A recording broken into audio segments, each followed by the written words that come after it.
नमस्कार. शालेय संस्कार या यूट्यूब चॅनेलमध्ये आपले स्वागत आहे. इयत्ता 10वी गणित भाग 1 चा हा व्हिडिओ मराठी माध्यम व सेमी इंग्रजी माध्यमाच्या विद्यार्थ्यांना उपयुक्त आहे. इयत्ता 10वी गणित भाग 1 प्रकरण 5वे प्रोबॅबिलिटी संभाव्यता या प्रकरणातील आपण काही रँडम एक्सपेरिमेंट वर्गामध्ये अभ्यासलेले आहेत. अजून काही रँडम एक्सपेरिमेंट आणि त्यावरून आपण सॅम्पल स्पेस कसे लिहितात ते आपण पाहणार आहोत. सुरुवातीला आपण एक रँडम एक्सपेरिमेंट पाहूया.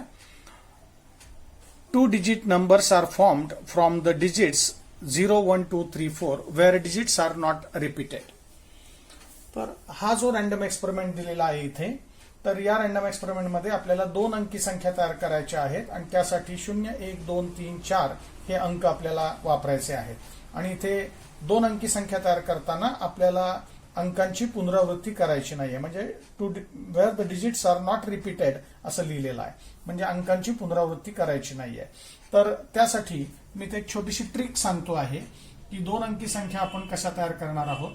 0, 1, 2, 3, 4 या अंकांपासून आपल्याला 2 अंकी संख्या तयार करायच्या, 2 डिजिट्स नंबर्स तयार करायचे आहेत. तर आपण सुरुवातीला 1 पासून या 2 अंकी संख्या तयार करायला सुरुवात करणार. कारण 0ला घेऊन जर कुठली 2 अंकी संख्या होणार नाहीये, कारण आधी 0 आला तर ती 1 अंकी संख्या होणार आहे.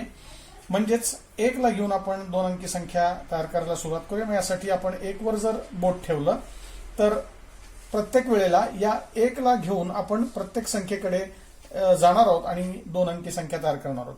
म्हणजे 1, 0, 1, 2, 1, 3, 1, 4 अशा आपल्याला संख्या 1 ला घेऊन विचारात घेता येतील.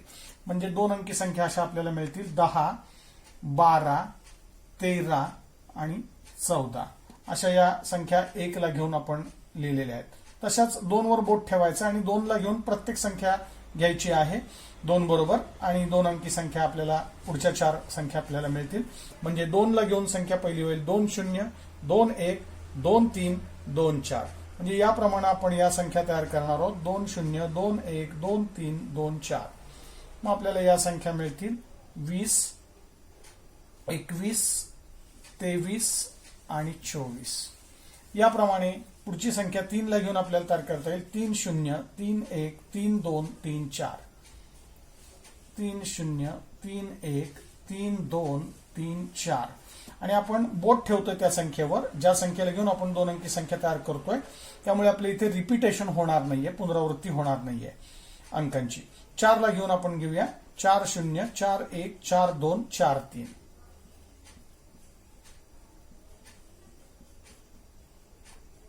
आणि इथे आपल्या सर्व संख्या पूर्ण झाल्या. या पद्धतीने आपण सर्व संख्यांचा समावेश या ठिकाणी केलेला आहे आणि प्रत्येक 2 संख्यांना घेऊन रिपीटेशन न करता आपण 2 अंकी संख्या इथे तयार केलेल्या आहेत. यावरून आपल्याला n ऑफ s म्हणजे number of elements in the set s किती आहेत ते आपण मोजू शकतो. 1, 2, 3, 4, 5, 6, 7, 8, 9, 10, 11, 12, 13, 14, 15, 16. म्हणजे इथे n ऑफ s जो आहे तो 16 आहे. आता आपण अजून एक रँडम एक्सपेरिमेंट पाहूया. A committee of 2 members are to be formed from 2 men and 3 women. इथे आपल्याला एक समिती स्थापन करायची आहे 2 सदस्यांची, 2 मेंबर्सची, आणि त्यासाठी आपल्याला 2 पुरुष आणि 3 स्त्रिया दिलेल्या आहेत. तर आपण इथे मेन आणि वुमेन साठी आपण सुरुवातीला अक्षर डिफाईन करूया. मेन जे आहेत त्यासाठी आपण M1 आणि M2 असे 2 मेन घेतले, कारण 2 सांगितले. आणि वुमेन जे आहेत ते आपण W1, W2 आणि W3 असं अक्षर त्यासाठी घेतलं. वुमन साठी W घेतलं, मेन साठी M हे अक्षर घेतलं. 3 वुमेन आहेत त्यामुळे W1, W2, W3 घेतलं. आता 2 जणांची आपल्याला कमिटी तयार करायची आहे आणि एकूण आपल्याजवळ हे 5 मेंबर्स आहेत. तर 2 जणांची कमिटी करण्यासाठी आपल्याला कोणते कोणते कॉम्बिनेशन्स करता येतील ते आपल्याला इथे पाहायचे आहेत. इथे सुद्धा आपण आता मी रेषा मारून दाखवतोय की कशा कमिटी आपल्याला 2-2 व्यक्तींच्या करता येतील. तर M1 या मेंबरला घेऊन आपल्याला दोघांची कमिटी कशी करता येईल, काय काय कॉम्बिनेशन्स होतील ते आपण इथे बघूया. म्हणजे सुरुवातीला M1 M2 ही एक कमिटी झाली, M1 आणि M2 यांची एक कमिटी झाली. त्यानंतर M1 ला घेऊन W1 बरोबर एक कमिटी होईल, म्हणजे M1 W1, M1 W2 आणि तशीच M1 W3 अशी एक कमिटी आपल्याला तयार करता येईल. म्हणजे सुरुवातीला मी M1 ला घेऊन प्रत्येकाबरोबर जोडी तयार केली आणि कमिटी स्थापन केली. आता तसंच मी M2 ला घेऊन प्रत्येकाबरोबर कमिटी स्थापन करतोय. आता M2 ला घेऊन M1 बरोबर ऑलरेडी कमिटी झालेली आहे, त्यामुळे रिपिटेशन करायचं नाही, कारण आपल्याला माहितीये सेट थेअरीमध्ये आपण एक एलिमेंट एकदाच लिहितो, repetition not allowed, one element we have to write at once only. मग याप्रमाणे इथे M2 ला घेऊन M1 लिहिण्याची गरज नाही, कारण पहिल्यांदा तो एलिमेंट आलेला यापूर्वीच. M2 ला घेऊन आता कोणकोणत्या कमिटी होऊ शकतात, M2 W1, M2 W2, M2 W3. मग त्या मी इथे लिहितोय M2 W1, M2 W2 आणि M2 W3. आता M2 ला घेऊन आपण या सर्व कमिटीज आपल्या झालेल्या आहेत. आता W1 ला घेऊन मी कमिटी तयार करतोय. W1 ला घेऊन कोणत्या कोणत्या कमिटी होतील, W1 M1, पण W1 M1 ऑलरेडी झालेली आणि ते आपण रेश मारलेली आहे. W1 M2 पण झालेली आहे, आपण बघू शकतो इथे.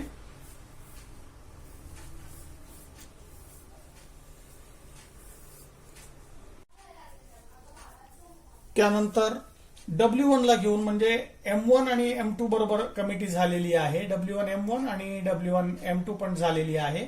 मग आता राहिलेत कोणत्या कोणत्या कमिटीज ते आपण बघूया. W1 W2 राहिलेली आहे आणि W1 W3 एक आहे. तर W1 ला घेऊन सगळीकडे रेश गेलेली आहे, म्हणजे W1 ला घेऊन आपण प्रत्येक दोघांची कमिटी ते फॉर्म झालेली आहे. मग आता W2 ला घेऊन आपण कमिटी स्थापन करूया. W2 कडून W1 बरोबर झालेली आहे आत्ताच. मग फक्त आता W2 कडून कुठे रेश गेलेली नाहीये बघा, इकडे गेली आहे, इथे गेली आहे, इकडे पण गेली आहे, फक्त ही गेलेली नाहीये. मग ही आपल्याला कमिटी इथे स्थापन करायची आहे, W2 W3. आणि इथे आपला कर्ली ब्रॅकेट कंप्लीट झाला. म्हणजे प्रत्येक दोघांशी कॉम्बिनेशन करून आपल्याला ही दोन जणांची कमिटी, दोन मेंबर्सची कमिटी आपण इथे स्थापन केली आहे. तर इथे एकूण एलिमेंट्स किती झालेत या सॅम्पल स्पेस मध्ये बघूया. 1 2 3 4 5 6 7 8 9 10. म्हणजे इथे n ऑफ s जो आहे तो 10 आपल्याला मिळालेला आहे. आता आपण अजून एक रॅन्डम एक्सपेरिमेंट या ठिकाणी पाहणार आहोत. A ball is drawn from a box containing 3 red, 3 green and 3 black balls. म्हणजे एका बॉक्समध्ये असे 9 प्रकारचे बॉल आहेत. 3 रेड आहेत, 3 ग्रीन आहेत आणि 3 ब्लॅक आहेत. 9 चेंडू त्या बॉक्समध्ये आहेत. त्यातून एक चेंडू आपल्याला काढायचा आहे ऍट रॅन्डम. तर त्याचा सॅम्पल स्पेस आपल्याला यायचा. सॅम्पल स्पेस म्हणजेच ऑल पॉसिबल आउटकम्स आपण या सेटमध्ये लिहित असतो. तर त्यासाठी आपण प्रथम 3 रेड, 3 ग्रीन आणि 3 ब्लॅक बॉल्स आहेत ते डिफाईन करूया अक्षर. मग रेड जे बॉल्स आहेत त्याच्यासाठी आपण R1, R2 आणि R3 असे 3 बॉल घेतले. ग्रीन साठी आपण लेटर घेतलं G आणि 3 ग्रीन बॉल्स आहेत म्हणजे G1, G2 आणि G3 असे आपल्याला 3 ग्रीन बॉल्स घेतले. आणि ब्लॅक साठी B1, B2 आणि B3 असे 3 बॉल्स आपण घेतले. मग हेच आपल्याला इथे त्यातून 9 बॉल मधून एक बॉल बाहेर काढायचा त्या बॉक्समधून. म्हणजेच हे 9 बॉल त्या बॉक्समध्ये त्यातून कोणताही बॉल येऊ शकतो ऍट रॅन्डम. त्याप्रमाणे सॅम्पल स्पेस आपल्याला लिहिता येईल. मग येणारा बॉल जो आहे तो R1 असू शकतो, R2, R3 पण असू शकतो, तसाच G1, G2 किंवा G3 ग्रीन मधला पण कोणताही असू शकतो, तसाच ब्लॅक मध्ये पण B1, B2 आणि B3 असू शकतो. तर या 9 पैकी कोणताही चेंडू, येणारा चेंडू हा असू शकतो. त्यामुळे आपल्याला सॅम्पल स्पेस मध्ये हे 9 एलिमेंट्स येतील. म्हणजे इथे लिहायचंय n of s is equal to 9. तर या पद्धतीने आपण हा सॅम्पल स्पेस इथे लिहिलेला आहे. आता पुढचा रॅन्डम एक्सपेरिमेंट पाहूया. A box contains cards marked with 1 to 20 numbers and one card is drawn at random. म्हणजे एका बॉक्समध्ये 1 ते 20 संख्या लिहिलेले कार्ड्स आहेत. म्हणजे 20 कार्ड आहेत आणि प्रत्येक कार्डवर एक नंबर असा लिहिलेला आहे 1 to 20 मधला, आणि त्यातून आपल्याला एक कार्ड ऍट रॅन्डम काढायचा आहे. तर सॅम्पल स्पेस आपल्याला लिहायचा या रॅन्डम एक्सपेरिमेंटचा. सॅम्पल स्पेस म्हणजे all possible outcomes we have to write in this set. So S is equal to म्हणजे 20 कार्ड पैकी कोणतं कार्ड निघेल, कारण एकच कार्ड ऍट अ टाइम आपल्याला काढायचं आहे. तर येणारं कार्ड हे कोणतं असू शकतं, तर 1 असू शकतो, 2 नंबरचं असू शकतं, 3 नंबरचं असू शकतं, 4 असं आपल्याला सांगता येईल की 20 पैकी कोणतंही कार्ड तिथे असू शकतं. म्हणजे सॅम्पल स्पेसमध्ये 1 to 20 हे नंबर्स येतील. म्हणजेच n of s is equal to 20 असं आपल्याला इथे हा सॅम्पल स्पेस पाहता येईल. आता पुढचा रॅन्डम एक्सपेरिमेंट पाहूया. 2 कॉइन्स आर टॉस्ड. इथे 2 कॉइन एकाच वेळेला फेकले. 2 कॉइन्स आर टॉस्ड सायमल्टेनियसली, किंवा 1 कॉइन इज टॉस्ड ट्वाइस असं लिहिलं तरी येणारा सॅम्पल स्पेस सेम येणार आहे. त्यामुळे इथे सॅम्पल स्पेस लिहिताना ऍट अ टाइम आपण 2 कॉइन्स जर टॉस केले तर आपल्याला काय पॉसिबल आउटकम्स आहेत ते आपण इथे लिहूया. म्हणजे पहिल्या कॉइनवर पण हेड मिळाला, दुसऱ्या कॉइनवर पण हेड मिळाला, किंवा पहिल्यावर एच मिळाला, दुसऱ्यावर टेल मिळाला. तसंच पहिल्यावर टेल मिळाला आणि दुसऱ्या कॉइनवर हेड मिळाला, किंवा दोन्हीवर टेल मिळाला. तर असं आपल्याला इथे 4 एलिमेंट्स मिळाले या सॅम्पल स्पेसमध्ये 1 2 3 4. तर हे पॉसिबल आउटकम्स आपल्याला सांगता येतील जर 2 कॉइन्स टॉस केले, किंवा एक कॉइन 2दा टॉस केलं तर या पद्धतीने सॅम्पल स्पेस आपल्याला मिळेल. असंच जर 3 कॉइन्स आपण टॉस केले, 3 कॉइन्स आर टॉस्ड, किंवा अ कॉइन इज टॉस्ड थ्राइस. म्हणजे एक कॉइन 3दा फेकलं काय आणि 3 coins at a time toss केले काय, तर मिनिंग इज सेम आहे त्याचा. त्यामुळे सॅम्पल स्पेस आपल्याला असा मिळेल की मी ते ट्रिक सांगतो हे कसं लिहायचं आहे. सुरुवातीला 3 कॉइन्स वरती आपण हेड घेतला, तर आता सुरुवातीला 2 हेड घेतोय आणि तिसऱ्या कॉइन वरती मी टेल घेतोय HHT. आता टी ची फक्त जागा बदलून पुढचे पॉसिबल आउटकम्स मी लिहितोय. म्हणजे टी शेवटी होता, आता तो मध्यभागी घेतला आणि टी एकदम पहिल्या कॉइनवर घेतला. तर आपल्याला असे पॉसिबल आउटकम्स मिळतील 2 हेडला घेऊन. आता तसंच मी 2 टेलला घेऊन हे लिहितोय. जसं मी HHT लिहिलं होतं त्याच्याऐवजी आता 2 टेल घेतोय. मग टी घेतले आणि एकच हेड घेतला. म्हणजे 2 टेल आणि 1 हेड. तिसऱ्या कॉइनवर हेड मिळाला, पहिल्या 2 वर टेल मिळाले. तर एच ची जागा फक्त बदलतोय. मग ती एच ची जागा आपल्याला अशी बदलता येईल, मध्ये एकदा आणतोय म्हणजे THT झाला, आणि एच एकदम पुढे घेतला पहिल्या कॉइनवर HTT. असे 2 टेल घेऊन आपल्याला आणि 1 हेड घेऊन असे 3 पॉसिबल आउटकम्स मिळतील. आणि शेवटी 3ही टेल मिळाले. मग याप्रमाणे आपल्याला पॉसिबल आउटकम्स सगळे मिळाले. 3 हेड झाले, 3 टेल झाले, आणि 2 हेडला घेऊन 3 आउटकम्स झाले, आणि 2 टेलला घेऊन आणि 1 हेड घेऊन 3 आउटकम्स झाले. असे 1 2 3 4 5 6 7 8 अशी ट्रिक आपल्याला इथे सांगता येईल. आणि हे एकूण 8 पॉसिबल आउटकम्स आपल्याला इथे मिळालेले आहेत. अ डाय इज थ्रोन. तर आपल्याला माहिती आहे डायवरती 1 to 6 अंक असतात, आणि त्यातला जो अप्पर फेस आहे, अप्पर फेस वरती येणारा जो नंबर आहे तो आपण विचारात घेत असतो. तर डाय फेकल्यानंतर आपल्याला पॉसिबल आउटकम्स म्हणजे येणारा रिझल्ट असा मिळेल. वरती अप्पर फेसवर येणारा नंबर 1 असू शकतो, 2 3 4 5 किंवा 6 यापैकी कोणताही असू शकतो. म्हणजे इथे n ऑफ s मिळेल 6. आता एक महत्वाचा रॅन्डम एक्सपेरिमेंट आपण पाहणार आहोत. याच्यावर परीक्षेमध्ये खूप वेळा उदाहरणं आलेली आहेत. रॅन्डम एक्सपेरिमेंट असा आहे. अ card is drawn from a well shuffled pack of 52 playing cards. म्हणजे पत्त्याचा जो डाव असतो त्या आपल्याला माहिती आहे, त्यामध्ये 52 पत्ते असतात, आणि त्यातून एक पत्ता आपल्याला काढायचा आहे. तर मिळणारा पत्ता कोणता असू शकतो, तर 52 पैकी कोणताही असू शकतो. त्यामुळं इथे 52च्या 52 सॅम्पल स्पेस मधले एलिमेंट्स सगळे इथे लिहिण्याची आवश्यकता नाहीये. पेपरमध्ये पण आपण हे सगळे 52 एलिमेंट्स काही सॅम्पल स्पेस मध्ये लिहिणार नाहीये. त्याच्यावरनं डायरेक्ट आपण उदाहरण लिहिणार आहोत आणि एन ऑफ एस ची संख्या आपण इथे लिहू शकतो. तर मी इथे एन ऑफ एस डायरेक्ट लिहितोय की येणारा पत्ता हा 52 पैकी कोणता असू शकतो. मग त्यासाठी आपण इथे पत्त्याची सगळी माहिती या ठिकाणी समजावून घेणार आहोत.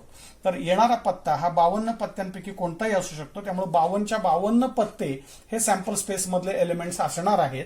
त्यामुळे एस मध्ये येणाऱ्या एलिमेंटची संख्या ही 52 असणार आहे. म्हणून मी इथे एन ऑफ एस 52 लिहिलेले 52 लिहिलेले आहे. तर आता पत्त्याबद्दलची जरा डिटेल माहिती आपण इथे पाहूया, म्हणजे याच्यावरची उदाहरणं तुम्हाला सोडवायला सोपं जाणार आहे. आता आपण प्लेइंग कार्ड्सची सगळी माहिती इथे अभ्यासणार आहोत.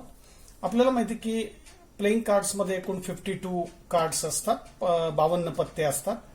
त्यामध्ये 2 प्रकारचे रंग असतात, लाल आणि काळ्या रंगाचे पत्ते असतात, म्हणजे रेड कार्ड्स आणि ब्लॅक कार्ड्स. रेड कार्ड सुद्धा 26 असतात आणि ब्लॅक कार्ड सुद्धा 26 असतात. 26 आणि 26 52 झाले. रेड कार्ड्स मध्ये पुन्हा 2 प्रकार असतात, डायमंड आणि हर्ट, म्हणजे मराठीत आपण त्याला चौकट आणि बदाम म्हणतो. आणि काळे जे पत्ते ब्लॅक कार्ड्स आहेत त्यामध्ये 2 प्रकार आहेत, इस्पिक आणि किल्वर, म्हणजेच त्यांना इंग्रजीमध्ये स्पेड आणि क्लब म्हणतात. तर या प्रत्येक प्रकारचे 13 पत्ते असणार आहेत. या 13 पत्त्यांमध्ये आपल्याला माहितीये की एका दुरी तिरी असं 10 पर्यंत, म्हणजे हे 10 पत्ते असणार आहेत. आणि चित्र असतात, जॅक, क्वीन आणि किंग, म्हणजे गुलाम, राणी आणि राजा, असं प्रत्येकामध्ये आहे. एका दुरी तिरीपासून 10 पर्यंत जॅक, क्वीन, किंग असंच इथे आणि इथे आहे. असे प्रत्येकाचे 13 पत्ते असणार आहेत, चौकट, बदाम, इस्पिक आणि किल्वर, म्हणजे डायमंड, हर्ट, स्पेड आणि क्लब या चौघांचे. इथे मी लिहिलंय की एस म्हणजे एका, फेस कार्ड्स म्हणजे चित्रे, तर ही चित्रे जॅक, क्वीन, किंग असं प्रत्येकामध्ये असणार आहेत, म्हणजेच गुलाम, राणी आणि राजा असे प्रत्येकाचे 3 चित्र असणार आहेत. म्हणजे एकूण चित्र जी आहेत, फेस कार्ड जी आहेत संपूर्ण 52 पत्त्यामध्ये, इथली 3 म्हणजे 3 चौक 12 फेस कार्ड्स असणार आहेत. एक्के प्रत्येक ठिकाणी 1 याप्रमाणे 4 एक्के असणार आहेत. फेस कार्ड्स 12 असणार आहेत. आणि लाल रंगाचे पत्ते 26 आहेत, ब्लॅक कार्ड 26 आहेत आणि एकूण पत्ते 52 आहेत. तर याच्यावर उदाहरणं सोडवताना तुम्हाला या संख्या सगळ्या लक्षात ठेवून उदाहरण निश्चितपणे सोडवता येईल. आणि परीक्षेमध्ये ज्या वेळेला प्लेइंग कार्ड्सवरचं एक्झाम्पल येईल त्यावेळेला सॅम्पल स्पेस हा सगळा लिहिण्याची आवश्यकता नाही. फक्त एन ऑफ एस 52 असं लिहून तुम्ही इव्हेंट्सचे सेट लिहून त्याच्यावरनं प्रोबॅबिलिटी काढू शकता.